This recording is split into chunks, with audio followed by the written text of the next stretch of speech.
नमस्कार फ्रेंड्स, कैसे हैं आप सब। स्वागत है आपका। बात करने वाले हैं वो तीन चीज़ क्या है जिसकी वजह से सबके एग्ज़ाम निकलते हैं और उसी तीन चीज़ पे आपको ध्यान में रखना चाहिए। तो फ्रेंड्स, अगर इस पे आपने ध्यान रख लिया तो ये एग्ज़ाम आपका जो है निकलना तय है। ये 100% मैं कह रहा हूँ। और कीप इट सिंपल, यानी चीज़ों को जितना आप सरल और आसान बनाएंगे उतनी ही चीज़ें आसान बन जाती हैं। और आपने को एक डायलॉग याद होगा सिंघम मूवी का कि जितनी आपकी ज़रूरतें कम होती हैं उतना आप में दम होता है। तो जितनी आप अपनी ज़रूरतों को जितना कम रखेंगे उतना ही आपके लिए चीज़ें आसान भी हो जाती हैं।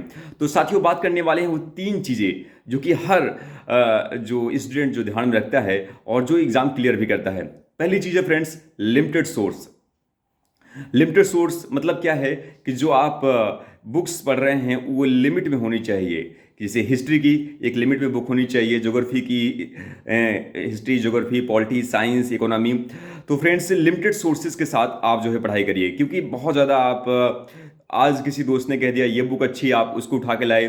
आज फिर इसके बाद यूट्यूब पे कोई और जो है टीचर ने कह दिया ये बुक, आप उसको उठा के लाए। इसके बाद टेलीग्राम पे कुछ पीडीएफ मिला, उसको आपने कलेक्ट कर लिया। लेकिन जब भी आप बुक कोई लीजिए या देखिए, उसमें ये ज़रूर सोचिए कि क्या मैं 27 जुलाई से पहले इसको 2 या 4 बार या 5 बार रिवीजन कर पाऊंगा। तभी उस बुक को लीजिए, नहीं तो बिल्कुल मत लीजिए। नहीं तो बिल्कुल आप पीडीएफ को कलेक्ट मत करिए। तो हमेशा चीज़ें याद रखा करिए कि लास्ट मोमेंट पे क्या ये बुक रिवीजन हो पाएगा, क्योंकि जब आप रिवीजन ही नहीं कर पाएंगे तो क्या करेंगे उस बुक का आप। तो हमेशा चीज़ें लिमिटेड सोर्सेज के साथ जाना है। ये गलती से आप बिल्कुल बचिएगा और ये गलती बिल्कुल मत करिएगा। तो एक सब्जेक्ट, एक बुक, या और अगर आपको थोड़ी बहुत ज़रूरत हो तो करिएगा, इससे ज़्यादा आप बिल्कुल मत करिएगा। पीवाईक्यूज और स्टैंडर्ड बुक यही आपकी फिक्स होनी चाहिए। तो फ्रेंड्स, लिमिटेड सोर्स ये आप जरूर ध्यान रखिएगा। दूसरी चीज़ है, अगर आपके लिमिटेड सोर्सेज रहेगा तभी तो आप शानदार रिवीजन कर पाएंगे। क्योंकि जब आपकी ज़रूरतें कम हैं तो फ्रेंड तो आपके लिए चीज़ें और आसान हो जाती हैं। तो रिवीजन के लिए जैसे 110 दिन है, तो आपने जो लिमिटेड सोर्स बनाया है उसको टारगेट बनाइए कि 30 डेज में, नेक्स्ट 30 डेज में आप जो है कंप्लीट जो आपकी सोर्सेज है लिमिट वाली उसको आप कंप्लीट कर ले जाएंगे। फिर नेक्स्ट 30 डेज के बाद नेक्स्ट 25 डेज में आप उसको कंप्लीट करिए। 25 डेज के बाद वही वही जो सोर्सेज आपको चेंज नहीं करना है, इससे आपका रिवीजन आसान हो जाएगा। सेम सोर्सेज 30 डेज में, फिर इसके बाद 25 डेज में, फिर इसके बाद 20 डेज में, फिर इसके बाद 15 डेज में, फिर 10 डेज में, और लास्ट के एग्जाम तक एक वीक में आपका वो जो लिमिटेड सोर्स है वो कंप्लीट हो जाएगा रिवीजन में।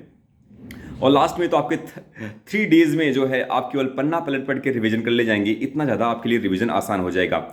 और लास्ट में जो सबसे इंपॉर्टेंट है फ्रेंड्स, वो थर्ड, वो है प्रैक्टिस। तो टेस्ट सीरीज के माध्यम से आप जो है एक शानदार तरीके से जो है प्रैक्टिस करते रहिए। आप जो है प्रैक्टिस नहीं करते, टेस्ट सीरीज नहीं लगाते, ये आपकी सबसे बड़ी गलती है।